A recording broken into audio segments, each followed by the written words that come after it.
Tonight at 6, TikTok deal reached. The White House says Americans will soon control the app's algorithm, what the deal reportedly includes. Virginia votes. Early ballots are being cast in the Commonwealth. We've got the timeline to pick your candidates in those hotly contested statewide races. You've been warned. Drivers no longer getting off scot-free for speeding in school zones, just where leaders are cracking down.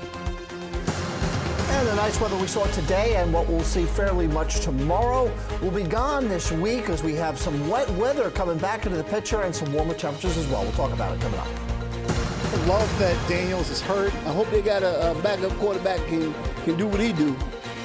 Sideline, Jayden Daniels sitting out tomorrow's home game against the Raiders. Fans are chiming in on the star quarterback taking time to recover from last week's injury. And grocery savings. How to pay less than everybody else the next time you fill up your cart at the supermarket. We're stretching your dollar. You're watching the station covering all of the DMV. This is DC News Now. Good Saturday evening, everybody. Thank you for joining us for DC News Now. I'm Ben Dennis. All new tonight, the White House says the United States has struck a deal to take control of TikTok's algorithm when the app is used in America. White House Press Secretary Karoline Leavitt just today said the Trump administration is 100% confident that a deal is done. It all comes after President Trump repeatedly delayed the deadline for TikTok's owner to sell or be banned in the U.S., something Republicans and Democrats voted for and President Biden signed into law. Here's Leavitt this morning on Fox News. This deal means that TikTok will be majority owned by Americans in the United States. There will be 7 seats on the board that controls the app in the United States, and 6 of those seats will be Americans. And the data and privacy will be led by one of America's greatest tech companies, Oracle, and the algorithm will also be controlled by America as well. Leavitt added those details have been agreed upon, and she anticipates the deal to be signed in the coming days. We'll watch that. In Virginia, the top prosecutor in one of the country's most powerful U.S. attorney's office has resigned after pressure from the White House. Just yesterday, President Trump said he wanted U.S. Attorney for the Eastern District of Virginia, Eric Siebert, out. Siebert was under pressure to charge New York State's Attorney General Letitia James in a mortgage fraud investigation. She ultimately wasn't. The Trump administration wants to indict James, a Democrat who sued the president for fraud. The administration's efforts to oust the federal prosecutor shows another rolling back of norms separating the president from independent decisions at the Justice Department. An update tonight in Virginia. Police in Prince George's County say that they've arrested 2 18-year-olds connected to a shooting in Woodbridge. It killed 35-year-old David Callow last Saturday on Telegraph Road. Jordy Campos was charged with murder, while David Benitez Martinez was charged and with 4 counts of principal in the second commission of a felony. Both teens are being held without bond.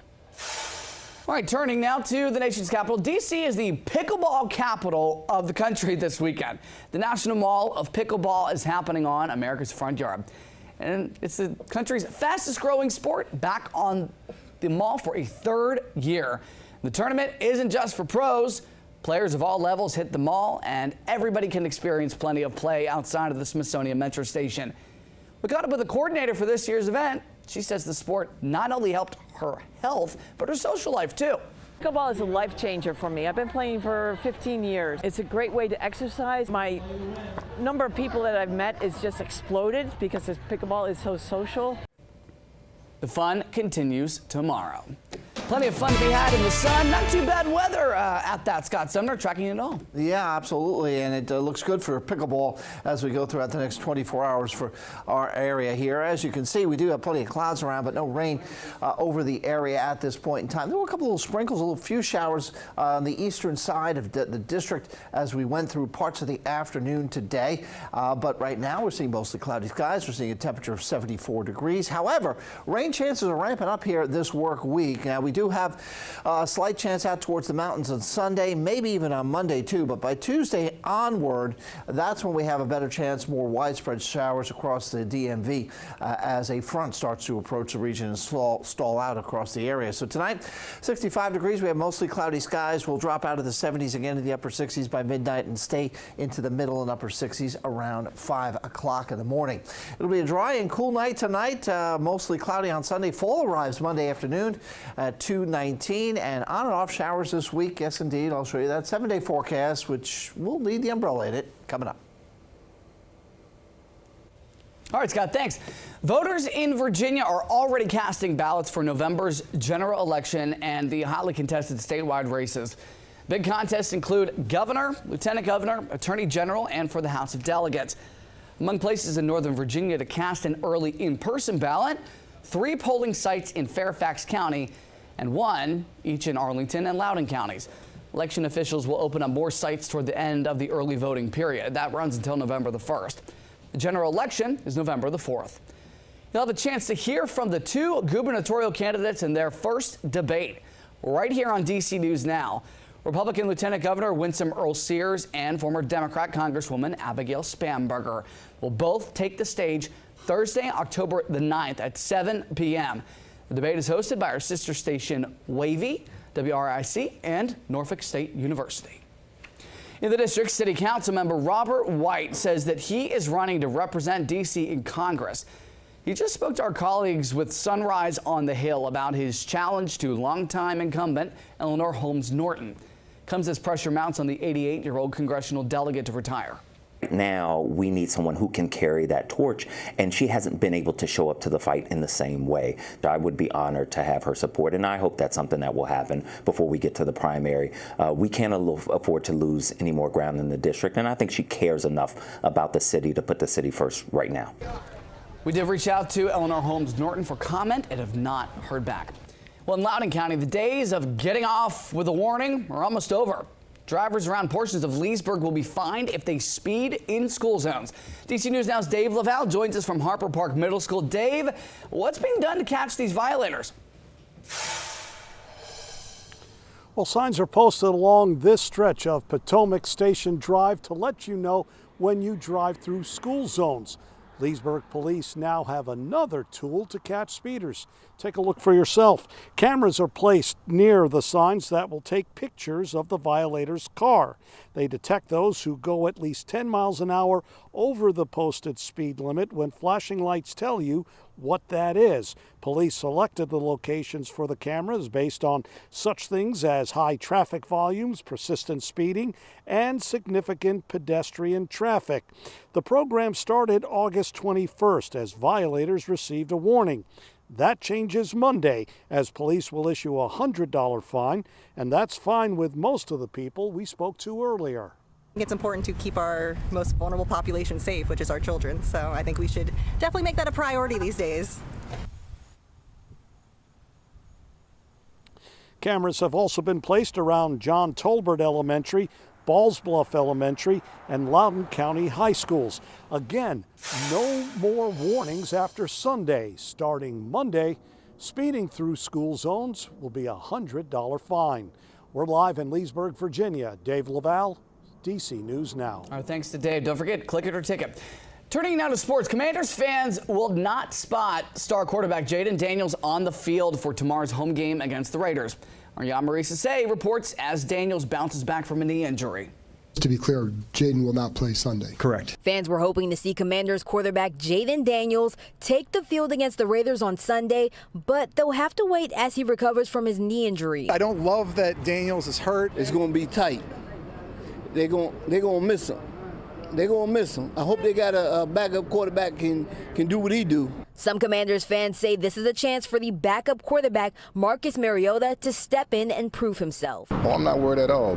The backup quarterback was one of my favorite quarterbacks in college, Marcus Mariota. Rooting for Mariota, all right? He's a Heisman Trophy winner, too. He's a former first-round pick. Sunday's game will also pit Mariota against his former team. He played for the Raiders from 2020 to 2021. There's an opportunity to play against his old team, so I think this will be a little motivation right there. I'm looking forward to him going out there and putting up a lot of points. I think they can still win, though.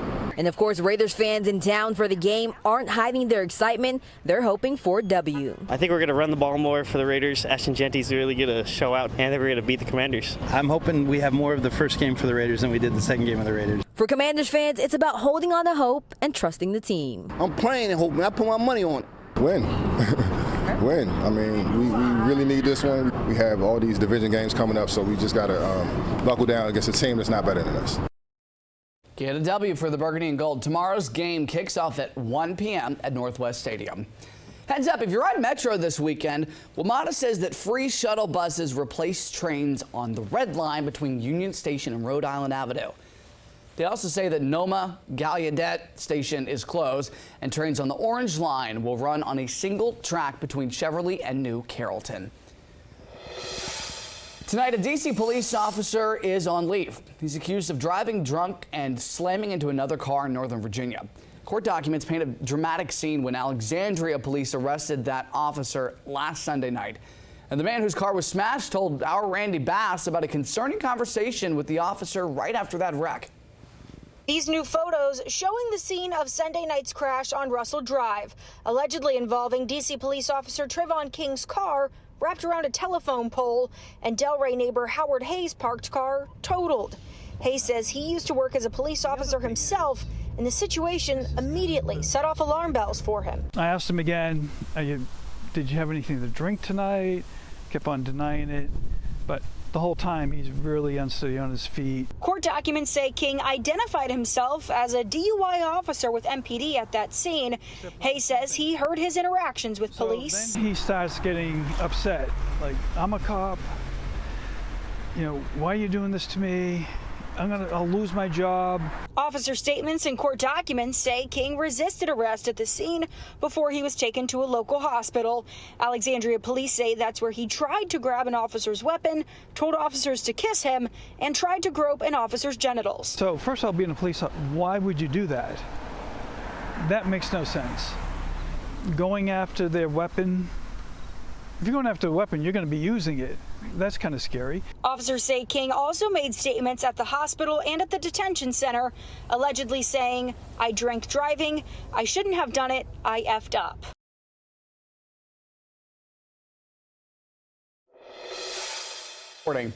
Coming up, stretching your dollar by helping you look for secret savings at the grocery store. You don't want to miss that. Plus, where things stand if Jimmy Kimmel gets the keys back to his late night show. There's some new reporting on this. Stick around. You're watching DC News Now.